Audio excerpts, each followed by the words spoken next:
Hi everybody, good morning. മറ്റൊരു വീഡിയോയിലേക്ക് എല്ലാവർക്കും സ്വാഗതം.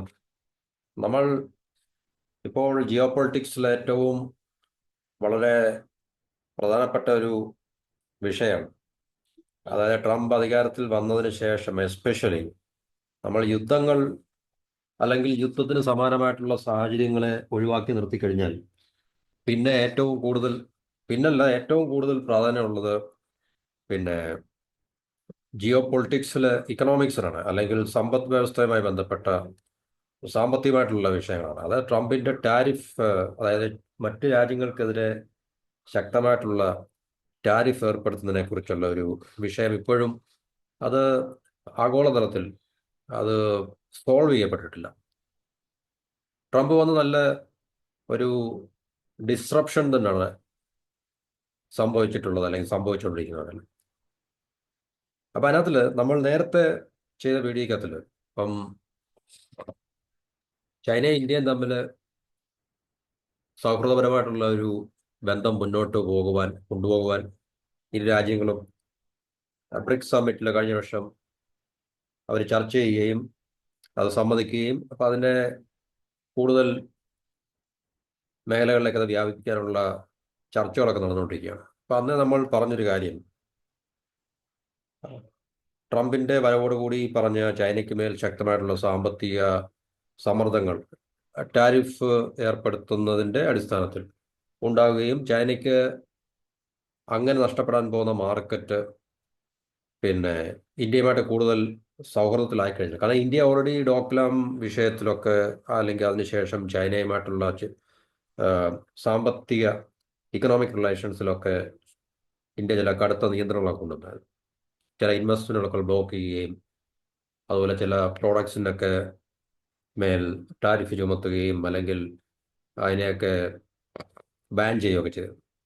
അപ്പോൾ ചൈനയ്ക്ക് തീർച്ചയായിട്ടും അത് വലിയൊരു തിരിച്ചടിയായിട്ട് മാറിക്കൊണ്ടിരിക്കുന്ന ഒരു അവസരത്തിൽ ട്രംപിന്റെ ടാരിഫ് കൂടെ വന്നപ്പോൾ തീർച്ചയായിട്ടും അവർക്ക് നഷ്ടപ്പെടാൻ പോകുന്നത് വലിയൊരു ഹ്യൂജ് മാർക്കറ്റ് ആയിരിക്കും. ഇന്ത്യ, അമേരിക്ക പോലുള്ള ഹ്യൂജ് മാർക്കറ്റ് അവർക്ക് നഷ്ടപ്പെട്ടു കഴിഞ്ഞാൽ സാമ്പത്തികമായിട്ട് അവർക്ക് വലിയൊരു പ്രത്യാഘാതങ്ങൾ ഉണ്ടാക്കും.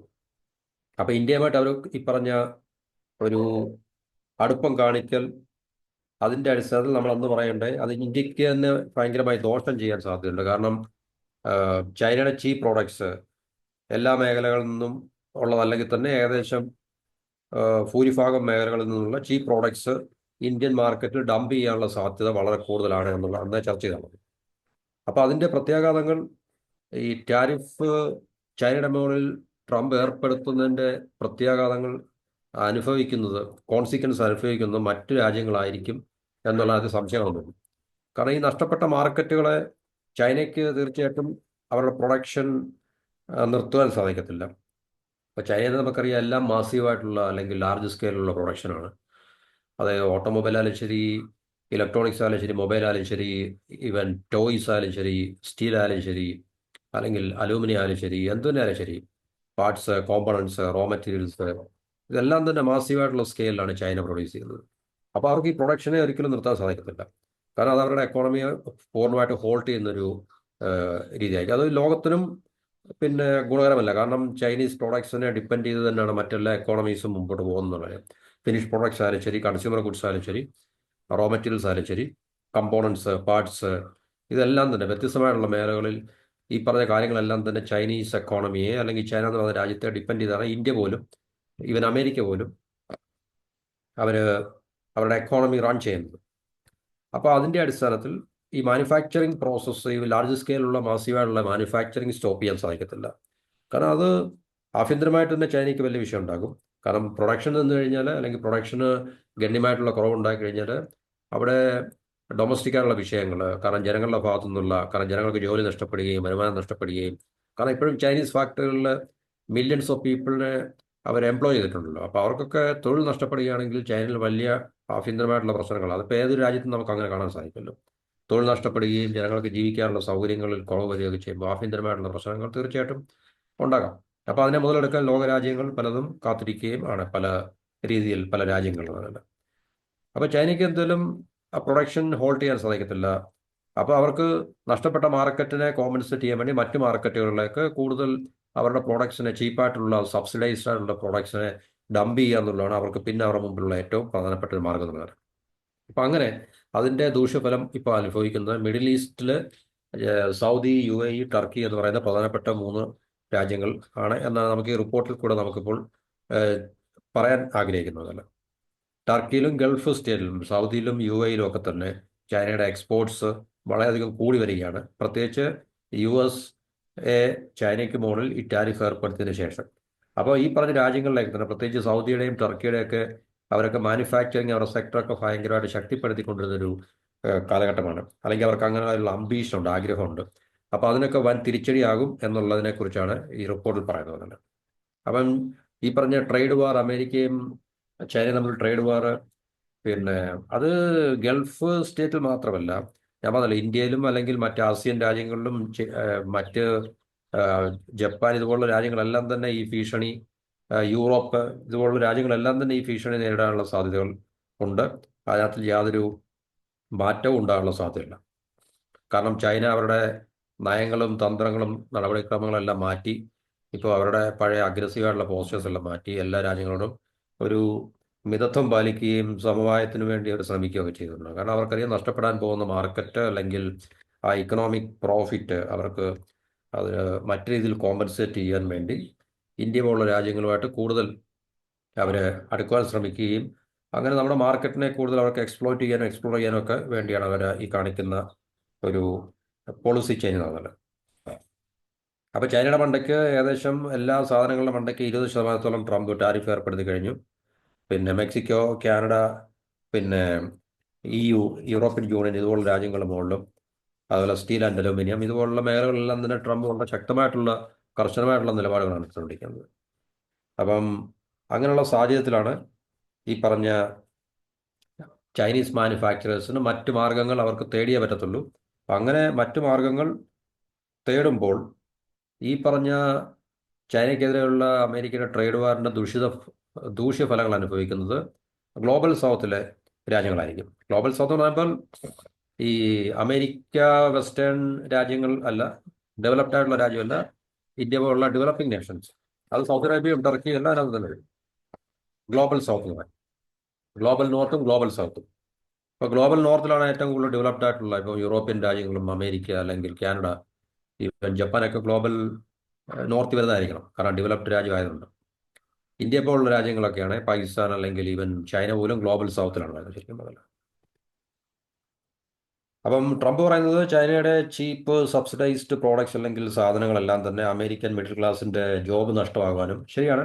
കാരണം ഈ പറഞ്ഞ ഫാക്ടറി മാനുഫാക്ചറിങ് എല്ലാം അമേരിക്കയിൽ നിന്ന് അത് ചൈനയിലേക്ക് പിന്നെ മാറ്റി സ്ഥാപിക്കുകയും അങ്ങനെ അമേരിക്കൻ മിഡിൽ ക്ലാസ്സിനെല്ലാം ജോലി നഷ്ടപ്പെടുകയൊക്കെ ചെയ്തിട്ടുണ്ട്. അപ്പോൾ അതേ അവസ്ഥ തന്നെ ടർക്കി, സൗദി അറേബ്യ അല്ലെങ്കിൽ UAE പോലുള്ള രാജ്യങ്ങൾ ഇതിനെ ആവർത്തിക്കാനുള്ള സാധ്യതയുണ്ട് എന്നാണ് നമുക്ക് ഇതിൽ നിന്ന് മനസ്സിലാക്കാൻ സാധിക്കുന്നത്. അങ്ങനെ അവരുടെ മാനുഫാക്ചറിങ് ഇൻഡസ്ട്രീസിനെ എല്ലാം തകർക്കുക. നമുക്കറിയാം ഇന്ത്യ തന്നെ സ്റ്റീൽ മാനുഫാക്ചറിങ് ഇൻഡസ്ട്രി ഒക്കെ നേരിട്ടുകൊണ്ടിരിക്കുന്ന വലിയ പ്രശ്നങ്ങൾ നമ്മൾ ചർച്ച ചെയ്തതാണ്. അപ്പോൾ അങ്ങനെ ഈ രാജ്യങ്ങളിലെല്ലാം തന്നെ ഇതിന് സമാനമായിട്ടുള്ള ഒരു സംഭവം അല്ലെങ്കിൽ അവസ്ഥ ഉണ്ടാകും എന്നുള്ളത് ഇപ്പോൾ പ്രത്യക്ഷമായി തെളിഞ്ഞു വന്നിരിക്കുകയാണ്. ഇപ്പോൾ ബ്ലൂംബർഗ് എന്ന് പറയുന്ന അവരുടെ റിപ്പോർട്ട് അനുസരിച്ച്, കാരണം യൂറോപ്പിലെ ഒരു പ്രധാനപ്പെട്ട ഒരു മാനുഫാക്ചറിങ് യൂറോപ്പിന് വേണ്ടി അല്ലെങ്കിൽ മാനുഫാക്ചറിങ് ഹബ്ബാൻ വേണ്ടി അവർ തയ്യാറെടുത്തുകൊണ്ടിരിക്കുന്ന ഒരു കാലഘട്ടമാണ് ഇപ്പോൾ. അപ്പോൾ ചൈനയിൽ നിന്നുള്ള ചീപ്പ് പ്രോഡക്ട്സിൻ്റെ ഇമ്പോർട്ട് അവരുടെ മാനുഫാക്ചറിങ് സെക്ടറിനെ മൊത്തവും വാഷ് ഔട്ട് ചെയ്യുന്ന രീതിയിലേക്ക് ആയി മാറിക്കഴിഞ്ഞു. ട്രംപിൻ്റെ ആദ്യത്തെ ടൈമിൽ ചൈനയ്ക്കെതിരെ ഇതുപോലെ ടാരിഫ് ഏർപ്പെട്ടിരുന്നു. ബൈഡൻ അത് ഏകദേശം വലിയ കുഴപ്പമൊന്നുമില്ലാതെ അതിനകത്തിൽ അത് മുന്നോട്ട് കൊണ്ടുപോയി. 2017-23 കാലഘട്ടത്തിൽ ടർക്കിയിലേക്കുള്ള ചൈനയുടെ എക്സ്പോർട്ട് അല്ലെങ്കിൽ ടർക്കി ഇമ്പോർട്ട് ചെയ്ത സാധനങ്ങളുടെ അളവെന്ന് പറഞ്ഞു കഴിഞ്ഞാൽ വളരെയധികം കൂടിയിട്ടുണ്ട്. 17-6 23 6 വർഷത്തെ കാലയളവിൽ. അതായത് $23.8 ബില്യൺ നിന്ന് $45.1 ബില്യൺ അത് ഉയർന്നിട്ടുണ്ട് എന്നുള്ള വലിയൊരു പിന്നെ എന്താണ് പറയുക ആശങ്ക ടർക്കിയുടെ ഭാഗത്തുനിന്നുണ്ട്. അപ്പം ഇത് നമുക്കറിയാം, ചൈനയിൽ നിന്നുള്ള ചീപ്പ് ഗുഡ്സ് അവർ ഡംപ് ചെയ്യാണ് ശരിക്കും പറഞ്ഞത്. സബ്സിഡൈസ്ഡ് ചീപ്പ് ഗുഡ്സ് അത് പ്രത്യേക മെക്കാനിസത്തിലൂടെയാണ് അവർ ചെയ്യുന്നത്. അത് ചൈനയ്ക്ക് മാത്രമേ സാധിക്കത്തുള്ളൂ. അപ്പം അത് ഇതുപോലുള്ള രാജ്യങ്ങളിലേക്ക് ഈ പറഞ്ഞ സാധനങ്ങളുടെ പിന്നെ വ്യാപകമായിട്ടുള്ള കടന്നുകയറ്റം ഉണ്ടായി കഴിഞ്ഞാൽ ആ ഡൊമസ്റ്റിക് ഇൻഡസ്ട്രീസ് ഏത് രാജ്യത്തിൻ്റെയാണോ അവരുടെ ആഭ്യന്തര പിന്നെ ഉൽപ്പാദന മേഖലയെ അത് പാടെ തകർക്കും എന്നുള്ള കാര്യത്തിൽ യാതൊരു സംശയമൊന്നുമില്ല. അപ്പോൾ ടർക്കി, സൗദി അറേബ്യ എല്ലാം ഈ ഒരു പ്രശ്നം നേരിട്ടുകൊണ്ടിരിക്കുകയാണ്. ഇന്ത്യയും അതിനകത്ത് നിന്ന് ഒട്ടും വ്യത്യസ്തമൊന്നുമില്ല.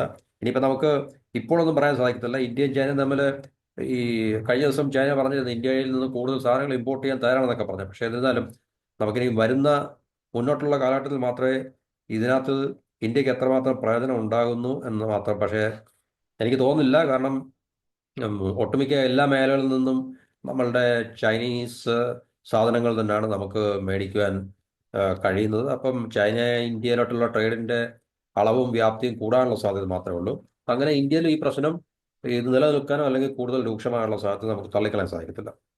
അതുപോലെ തന്നെ സൗദി അറേബ്യ അവരുടെ ചീപ്പ് ഓയിൽ അല്ലെങ്കിൽ ചീപ്പ് എനർജി പ്രൈസ് ഉപയോഗിച്ചിട്ട് ഒരു മാനുഫാക്ചറിങ് ഹബ്ബാകുക എന്നുള്ള അവരുടെ ഏറ്റവും വലിയ ഒരു ആഗ്രഹമാണ്.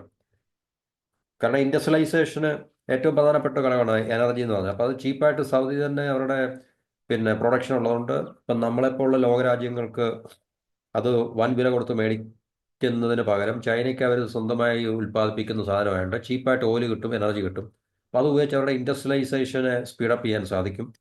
അപ്പം അങ്ങനെ അവർക്ക് ഒരു മാനുഫാക്ചറിങ് ഹബ്ബായിട്ട് മാറാനുള്ള ചൈനയുടെ അംബീഷന് വലിയൊരു തിരിച്ചടി ഇപ്പം ഈ ചൈനയുടെ ഈ സൗദി അറേബ്യയുടെ അംബീഷന് വലിയൊരു തിരിച്ചടിയാണ് ഇപ്പോൾ ഈ ചൈനയിൽ നിന്നുള്ള ചീപ്പായിട്ടുള്ള ഇമ്പോർട്ട്സ് കൊണ്ട് അവർ നേരിടുന്നതാണ്.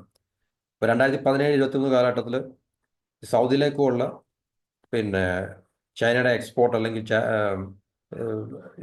സൗദി ഇമ്പോർട്ട് ചെയ്യുന്ന ആ ഒരളവ് 9.6% ഉയർന്നിട്ടുണ്ട്.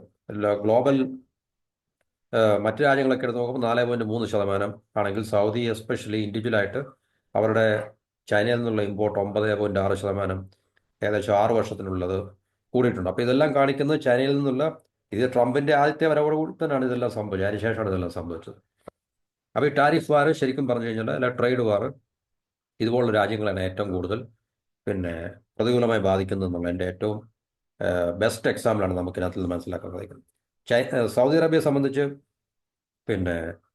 ചൈനയുടെ പ്രോഡക്ട്സിനെ എല്ലാം അവർക്ക് അബ്സോർബ് ചെയ്യാൻ കഴിഞ്ഞിട്ടുണ്ട്. പക്ഷേ കാരണം അവരൊരു ഓയിൽ റിച്ച് ആയിട്ടുള്ള രാജ്യമായതുകൊണ്ട്, കാരണം കാശ് കൊടുത്ത് മേടിക്കാൻ അവരുടെ കാശുകളുണ്ട്. പക്ഷേ മറ്റ് പട്ടിണി അറബ് സ്റ്റേറ്റ്സുകളൊക്കെ ഉണ്ട്, രാജ്യങ്ങളൊക്കെ ഉണ്ടല്ലോ, അവർക്കത് കഴിയത്തില്ല. കാരണം മൊറോക്കോ എന്ന് പറയുന്നത് വലിയൊരു റിച്ച് ആയിട്ടുള്ള രാജ്യമല്ല. മൊറോക്കോയുടെ എക്സാമ്പിളാണ് ഇവിടെ പറയുന്നത്. ഈജിപ്തിൻ്റെയൊക്കെ എക്സാമ്പിൾ പറയുന്നുണ്ട്. കാരണം യൂറോപ്പിലേക്ക് വിൽക്കാൻ വേണ്ടി വെഹിക്കിൾസിൻ്റെയൊക്കെ ഒരു മാനുഫാക്ചറിങ് ഹബ്ബാകാൻ വേണ്ടി മൊറോക്കോ തയ്യാറെടുത്താണ്.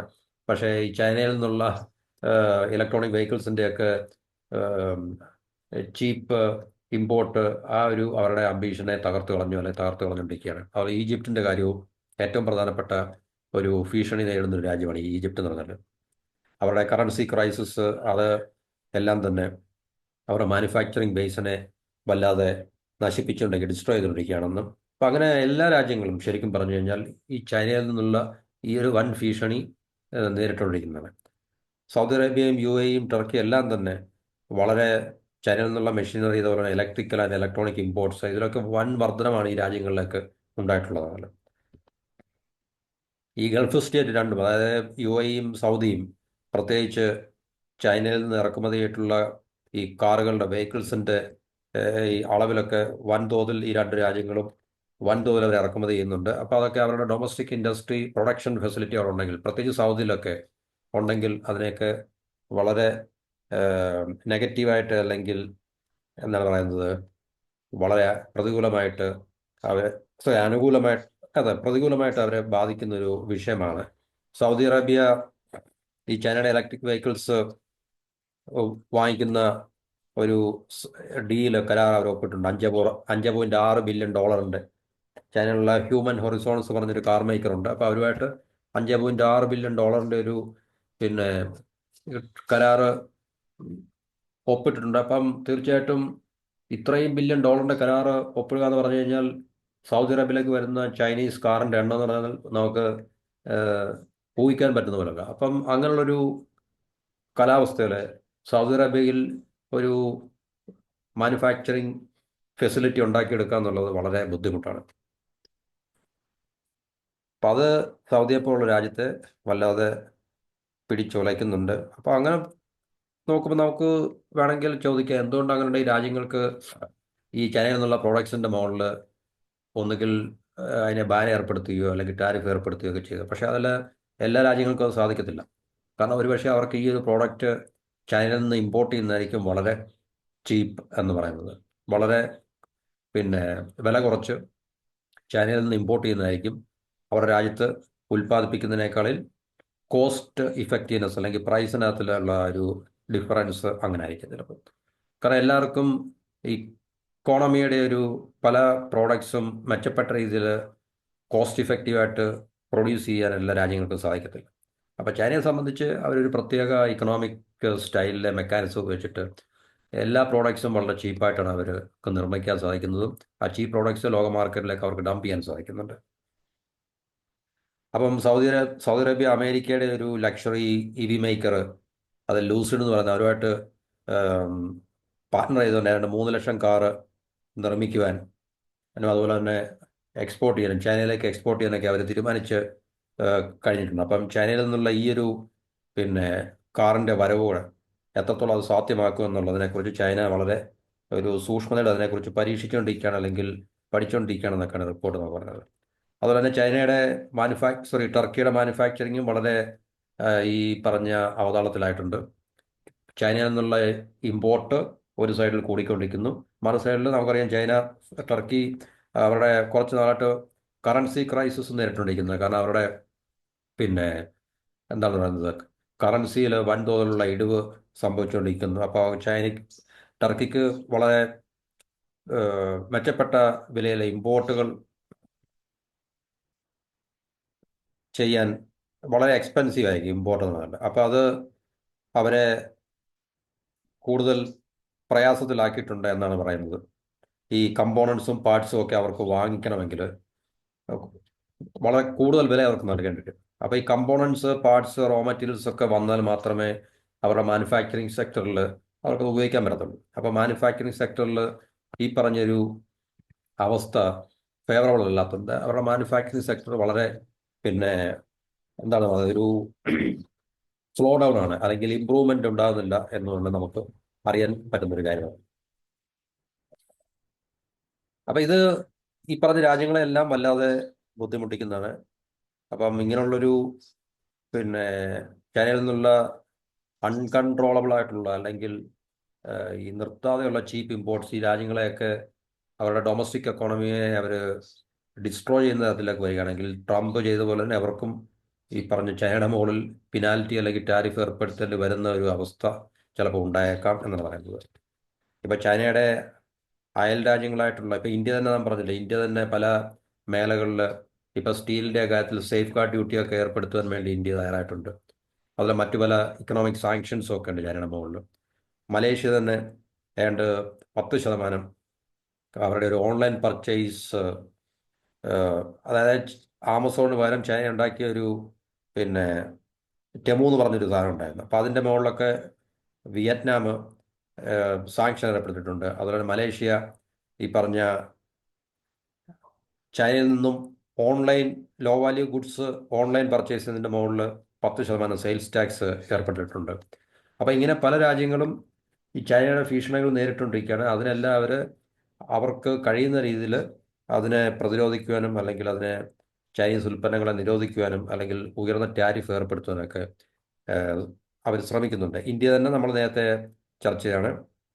ഇന്ത്യയിലും ഒരു ഹൈടെക് മാനുഫാക്ചറിങ് ഒരു ഹബ്ബായി മാറുവാൻ വേണ്ടി നമ്മൾ പല ശ്രമങ്ങൾ നടത്തുന്ന ഒരു കൂട്ടത്തിൽ തന്നെ ചൈനയിൽ നിന്നുള്ള ഈ പറഞ്ഞ ചീപ്പായിട്ടുള്ള എന്താ പറയുന്നത് ഇലക്ട്രോണിക് ഐറ്റംസ്, മൊബൈൽ ഫോൺസ്, അതിൻ്റെ കമ്പോണൻസ്, സോളാർ സെല്ല്. ഞാൻ സോളാർ സെല്ലിൻ്റെ കാര്യം പറഞ്ഞു. കാരണം അമേരിക്കയിലേക്ക് ഏറ്റവും കൂടുതൽ സോളാർ പാനൽസ് എക്സ്പോർട്ട് ചെയ്യുന്ന രാജ്യമാണ് ഇന്ത്യ. പക്ഷേ അതിൻ്റെ എല്ലാം റോ മെറ്റീരിയൽസും കമ്പോണൻസും നമ്മൾ 80% മേളിലും ഇമ്പോർട്ട് ചെയ്യുന്നത് ചൈനയിൽ നിന്നാണ്. അപ്പോൾ അതൊക്കെ വലിയ ഭീഷണിയാണ് ഇന്ത്യയെ സംബന്ധിച്ച് നമ്മൾ നേരിടുന്നത് പറഞ്ഞാൽ.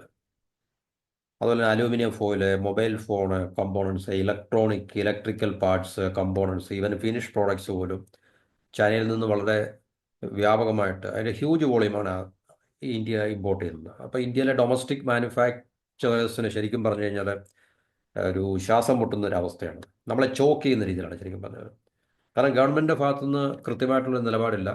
കാരണം പ്രോഡക്റ്റ്സ് എല്ലാം ചീപ്പായതുകൊണ്ട് കൺസ്യൂമേഴ്സും അതിൻ്റെ ചീപ്പായിട്ടുള്ള, കാരണം ഒരു വലിയൊരു കൺസ്യൂമർ മാർക്കറ്റ് ആയതുകൊണ്ട് മിഡിൽ ക്ലാസിൻ്റെ എണ്ണം വളരെ കൂടുതലായതുകൊണ്ട് അവർ വളരെ പ്രൈസ് സെൻസിറ്റീവ് ആയതുകൊണ്ട് വളരെ കുറഞ്ഞ വിലയിലുള്ള സാധനങ്ങൾക്ക് വേണ്ടി ആൾക്കാർ പിന്നെ പ്രിഫറൻസ് കാണിക്കുന്നുണ്ട്. തീർച്ചയായിട്ടും ചീപ്പായിട്ടുള്ള പ്രോഡക്ട്സ് വിറ്റഴിക്കുവാൻ വളരെ സാധ്യത കൂടുതലാണ്. അപ്പോൾ തീർച്ചയായിട്ടും ആ ഫേവർ ചൈനയ്ക്ക് കിട്ടത്തുള്ളൂ. അതുകൊണ്ടാണ് ചൈനയുടെ വിജയം എന്ന് പറഞ്ഞു കഴിഞ്ഞാൽ.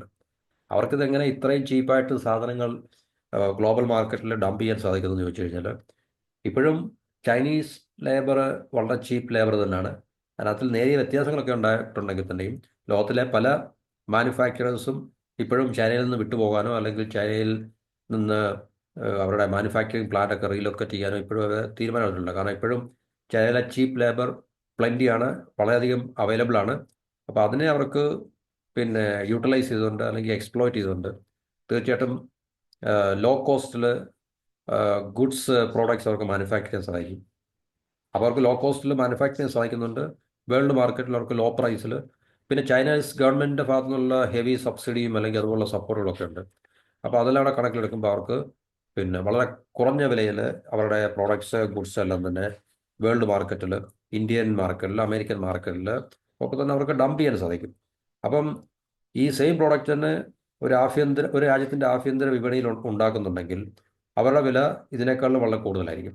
അപ്പോൾ തീർച്ചയായിട്ടും വില കൂടുതലായിട്ടുള്ള ആഭ്യന്തര പ്രോഡക്റ്റ് അല്ലെങ്കിൽ ഉൽപ്പന്നം തീർച്ചയായിട്ടും മാർക്കറ്റിൽ നിന്ന് ഔട്ടാകും, ആരും മേടിക്കാൻ കാണത്തില്ല. അപ്പോൾ അതാണ് ചൈന ഈ പറഞ്ഞ ഗ്ലോബൽ എക്കോണമിയിൽ തീർച്ചയായിട്ടും ഒരു വമ്പനായിട്ട്, പ്രത്യേകിച്ച് മാനുഫാക്ചറിങ് സെക്ടറിൽ ഒരു വമ്പനായിട്ട് ഇപ്പോഴും നിലനിൽക്കുന്നത്. അപ്പോൾ അത് ലോകരാജ്യങ്ങൾക്കെല്ലാം തന്നെ ഒരുപോലെ ഭീഷണിയായി മാറിക്കൊണ്ടിരിക്കുന്ന ഒരു അവസ്ഥയാണ് ട്രംപിൻ്റെ ഈ ഒരു നയം. പ്രത്യേകിച്ച് ചൈനയ്ക്ക് മുകളിൽ ഏർപ്പെടുത്തിയിട്ടുള്ള ഈ ഒരു ടാരിഫ് ഇപ്പം അമേരിക്കയെ അത് പ്രൊട്ടക്റ്റ് ചെയ്യുമോ ഇല്ലയോ എന്നുള്ളതല്ല, പക്ഷേ മറ്റു രാജ്യങ്ങളെ, ഇന്ത്യ ഉൾപ്പെടെ Saudi Arabia, UAE, Turkey, Egypt, Morocco, even പിന്നെ ജപ്പാൻ, ആസിയൻ രാജ്യങ്ങൾ, വിയറ്റ്നാം, മലേഷ്യ ഇതുപോലുള്ള രാജ്യങ്ങളെല്ലാം ഒരുപോലെ തന്നെ പിന്നെ പ്രതികൂലമായി ബാധിക്കുന്ന ഒരവസ്ഥയിലേക്ക് ചൈനയുടെ ഈ നടപടി അല്ലെങ്കിൽ ചൈനയുടെ ഈ ഒരു പിന്നെ എന്താ പറയുന്നത് ഇക്കണോമിക് പവർ വലിയ ത്രട്ടായി മാറിയിട്ടുണ്ട്. അപ്പം ഓരോ രാജ്യങ്ങളും, കാരണം ഇതിപ്പോൾ നമ്മൾ ഗ്ലോബലൈസ്ഡ് ആയതുകൊണ്ട് വേൾഡ് ട്രേഡ് ഓർഗനൈസേഷൻ ഉള്ളതുകൊണ്ട് ഒരിക്കലും നമുക്ക് പോയിട്ട് ചൈനയ്ക്കെതിരെ, കാരണം അതിനകത്തിൽ പ്രത്യേകിച്ച് അൺഫെയർ ആയിട്ടുള്ള ഒരു ട്രേഡ് മെക്കാനിസം ഒന്നുമില്ല. കാരണം ചീപ്പായിട്ടുള്ള സാധനങ്ങൾ അവർക്ക് ഉൽപ്പാദിപ്പിക്കാൻ സാധിക്കുന്നു, അതുകൊണ്ട് അവർക്ക് വിറ്റഴിക്കാൻ സാധിക്കുന്നു. അപ്പോൾ ഏത് ലോകരാജ്യങ്ങളും ഈ പറഞ്ഞ ചീപ്പ് പ്രോഡക്ട്സിനെ സ്വീകരിക്കാൻ തയ്യാറായിട്ടുള്ളൊരു വലിയൊരു മാസ് കൺസ്യൂമർ ബേസ് എല്ലാ രാജ്യങ്ങളിലും ഉള്ളതുകൊണ്ട് അവർ ചീപ്പ് പ്രോഡക്ട്സിനെ പ്രിഫർ ചെയ്യുന്നു. അപ്പോൾ അതുകൊണ്ട് ചൈനീസ് പ്രോഡക്ട്സ് വിറ്റഴിക്കപ്പെടുന്നു. അതിലും വില കൂടുതലായിട്ട് ആഭ്യന്തര വിപണിയിൽ അവർക്ക് ഉൽപ്പാദകരുണ്ടെങ്കിൽ അതിനെ ജനങ്ങൾ സ്വീകരിക്കത്തില്ല, കാരണം വില കൂടുതലാണ്. അപ്പോൾ അതുകൊണ്ട് ചൈനയ്ക്ക് എപ്പോഴും ഒരു അപ്പർ ഹാൻഡ് ഈ കാര്യത്തിൽ ദശാബ്ദങ്ങളായിട്ടുണ്ട്. അതുകൊണ്ടാണ് അവരുടെ എക്കോണമി ഇത്രയും വളർന്നു വലുതായതും അവരുടെ എക്സ്പോർട്ട് എന്നൊക്കെ പറഞ്ഞു കഴിഞ്ഞാൽ മാസീവായിട്ടുള്ളതും അവരുടെ കയ്യിലെ ഫോറിൻ എക്സ്ചേഞ്ച് റിസർവ് ഏതാണ്ട് 3 ട്രില്യൺ ഡോളേഴ്സിൻ്റെ ഫോറിൻ കറൻസി റിസർവ് ഒക്കെ അവർക്കുള്ളതൊക്കെ തന്നെ. അത് ഇന്ത്യൻ എക്കോണമിയോട് അടുത്ത് തന്നെയൊക്കെയുള്ള മൊറോർലെസ്, ഇപ്പോൾ ഇന്ത്യൻ എക്കോണമി ആണ്ട് 4 ട്രില്യൺ എന്നൊക്കെ പറയുന്നത്, എന്നാലും ഏതാണ്ട് 3 ട്രില്യൺ ഡോളേഴ്സാണ് ചൈനയുടെ ഫോറിൻ കറൻസി റിസർവ്. അപ്പോൾ അവരിത് എത്രയും ഉണ്ടാക്കിയെടുത്ത് എങ്ങനെയാണെന്ന് ചോദിച്ചാൽ അവരുടെ മാസീവായിട്ടുള്ള എക്സ്പോർട്ടിൽ കൂടെയാണ്. അവർക്ക് ഈ മാസീവായിട്ടുള്ള എക്സ്പോർട്ട് എങ്ങനെ സാധിച്ചു പറഞ്ഞാൽ അവരുടെ ചീപ്പ് പ്രൊഡക്ഷൻ ഫെസിലിറ്റി അല്ലെങ്കിൽ അതിനകത്തുള്ള അഡ്വാൻറ്റേജ് ആണ്. അപ്പോൾ അവർക്ക് ലോക മാർക്കറ്റിൽ വളരെ ചീപ്പായിട്ട് ഈ പ്രോഡക്ട്സ് ഗുഡ്സ് വിറ്റഴിക്കാൻ സാധിക്കുന്നു. മറ്റ് രാജ്യങ്ങളൊക്കെ കമ്പൽഡ് ആണ്, because there is no other alternative അല്ലേ. മറ്റൊരു ഓൾട്ടർനേറ്റീവ് ഈ രാജ്യങ്ങൾക്കൊന്നുമില്ല. ഇത്രയും ചീപ്പായിട്ട് അവർക്ക് പ്രൊഡ്യൂസ് ചെയ്യാനോ മാനുഫാക്ചർ ചെയ്യാനോ ഒരു രാജ്യത്തിനും സാധിക്കാത്തതുകൊണ്ട് ഓഫ് കോഴ്സ് ചൈനീസ് പ്രോഡക്ട്സിന് എല്ലാ മാർക്കറ്റിലും എല്ലാ രാജ്യങ്ങളിലും അതിന് ഒരു പ്രിഫറൻസ് ഉണ്ട്. അതുകൊണ്ട് ചൈന ഇക്കാര്യത്തിൽ പിന്നെ ഒരു അപ്പർ ഹാൻഡ് അവർക്കുണ്ട്. പക്ഷെ അത് നമ്മളെപ്പോലുള്ള രാജ്യങ്ങൾക്കെല്ലാം വളരെ അബ്സല്യൂട്ടായിട്ടുള്ള ഒരു ത്രട്ടാണ്, ഭീഷണിയാണ്. നമ്മുടെ രാജ്യത്തെ ആഭ്യന്തര ഉൽപ്പാദകർ അല്ലെങ്കിൽ ഡൊമസ്റ്റിക് മാനുഫാക്ചറിങ് സെക്ടറെല്ലാം വൻ അവതാളത്തിലായിട്ട് മാറി കഴിഞ്ഞിരിക്കുന്ന ഒരു അവസ്ഥയാണ് നമുക്ക് കാണാൻ സാധിക്കുന്നത്. അപ്പോൾ ഇത് ഓരോ രാജ്യവും അവരുടെ നടപടിക്രമങ്ങൾ അനുസരിച്ച് ഇതിന് ചില ലിമിറ്റഡ് ആയിട്ടുള്ള ഈ ട്രേഡ് ഇൻസ്ട്രുമെൻ്റ് ഒക്കെ വെച്ചിട്ട് ടാരിഫ് അല്ലെങ്കിൽ ബാൻ എന്നൊക്കെ പറഞ്ഞിട്ട് അവർ അതിനെ പ്രതിരോധിക്കാൻ ശ്രമിക്കുന്നുണ്ടെങ്കിൽ തന്നെയും ലോക സമ്പദ് വ്യവസ്ഥയിൽ ഇങ്ങനെ ഒരു തൂഫാൻ, ഒരു കൊടുങ്കാറ്റ് വന്നടിക്കുമ്പോൾ അത് എത്രത്തോളം മറ്റു രാജ്യങ്ങൾക്ക് അതിനെ പ്രതിരോധിക്കാൻ കഴിയും എന്നുള്ളതിനെ നമുക്ക് സംശയത്തോടുകൂടി മാത്രമേ വീക്ഷിക്കാൻ സാധിക്കത്തുള്ളൂ. അപ്പോൾ അതുകൊണ്ട് ഈ ചൈനയുടെ ഈ ഒരു ഇക്കണോമിക് പൊസിഷൻ അല്ലെങ്കിൽ പവർഫുൾ പൊസിഷൻ ഇന്ത്യ പോലുള്ള രാജ്യങ്ങൾക്ക് അല്ലെങ്കിൽ മിഡിൽ ഈസ്റ്റിലൊക്കെ, ഇപ്പോൾ മിഡിൽ ഈസ്റ്റിൽ മാത്രമല്ല സെൻട്രൽ ഏഷ്യൻ രാജ്യങ്ങളെല്ലാം ഇതൊക്കെ തന്നെയാണ് കാണുന്നത്. സെൻട്രൽ ഏഷ്യ എന്നൊക്കെ പറഞ്ഞാൽ ചൈനയുടെ പിന്നെ ശരിക്കും പറഞ്ഞാൽ ഡോമിനൻസിലാണ്. റഷ്യയുമായിട്ട് ബന്ധമുള്ള, റഷ്യയുടെ ചുറ്റുവട്ടത്ത് കാണുന്ന രാജ്യങ്ങൾ ഒക്കെ തന്നെ സെൻട്രൽ ഏഷ്യൻ റിപ്പബ്ലിക്സിലെല്ലാം തന്നെ ഈ പറഞ്ഞ ചൈനയുടെ വൻതോതിലുള്ള ഇക്കണോമിക് പവർ പ്രൊജക്ഷൻ അവിടെ എല്ലാം കൃത്യമായിട്ട് നമുക്ക് കാണാൻ സാധിക്കും. ആഫ്രിക്കൻ നേഷൻസിൽ എല്ലായിടും ഇത് തന്നെ. എല്ലാ രാജ്യങ്ങളും ഈ ഒരു പ്രതിസന്ധി ചൈനയിൽ നിന്ന് നേരിടുന്നുണ്ട് എന്നുള്ള കാര്യം യാഥാർത്ഥ്യമാണ്. അപ്പം അതിനെ രാജ്യങ്ങൾ എങ്ങനെ അവരുടെ വ്യക്തിപരമായിട്ടുള്ള രീതിയിൽ, ഒരു രാജ്യം എന്ന രീതിയിൽ അവർ നേരിടുക എന്നുള്ളത് അവർക്ക് ലിമിറ്റഡ് ആയിട്ടുള്ള ഓപ്പർച്യൂണിറ്റീസ് മാത്രമേ ഉള്ളൂ. ഇപ്പോൾ അമേരിക്ക പോലെ പവർഫുൾ ആയിട്ടുള്ള ഇക്കണോമിക് സാങ്ഷൻസോ അല്ലെങ്കിൽ ട്രേഡ് ടാരിഫോ ഒന്നും മറ്റു രാജ്യങ്ങൾക്ക് ചൈനയുടെ മുകളിൽ ഏർപ്പെടുത്താൻ സാധിക്കത്തില്ല. ചില വിട്ടുവീഴ്ചകളും ചില പരസ്പര കോപ്പറേറ്റീവ് ആയിട്ടുള്ള ചില ട്രേഡ് കരാറുകളിലൂടെ തന്നെ ഇതിനെ അവർക്ക് നേരിട്ടുണ്ട് മുന്നോട്ട് പോകാൻ മാത്രമേ സാധിക്കത്തുള്ളൂ. അപ്പോൾ ഇതാണ് നമ്മുടെ ഒരു ചൈനീസ് വമ്പൻ്റെ ഭാഗത്തു നിന്നും ലോകം നേരിടുന്ന ഒരു ഭീഷണി. ഇന്ത്യയും ഈ ഭീഷണി എന്നേ നേരിട്ടുകൊണ്ടിരിക്കുകയാണ്. കാരണം ഇന്ത്യയൊക്കെ ചൈനീസ് പ്രോഡക്ട്സിന്റെ വലിയൊരു കോളനിയായി മാറിക്കഴിഞ്ഞു എന്നുള്ളത് നമ്മൾ നേരത്തെ തന്നെ ചർച്ച ചെയ്തതാണ്. ഓക്കെ, അപ്പോൾ ഇതാണ് ഈ ടോപ്പിക്കുമായിട്ട് ബന്ധപ്പെട്ട നമുക്ക് പറയാനുള്ള കാര്യങ്ങൾ. മറ്റു ടോപ്പിക്കുമായിട്ട് അടുത്ത വീഡിയോയിൽ കാണാം. എല്ലാവർക്കും നന്ദി, നമസ്കാരം. Have A wonderful day.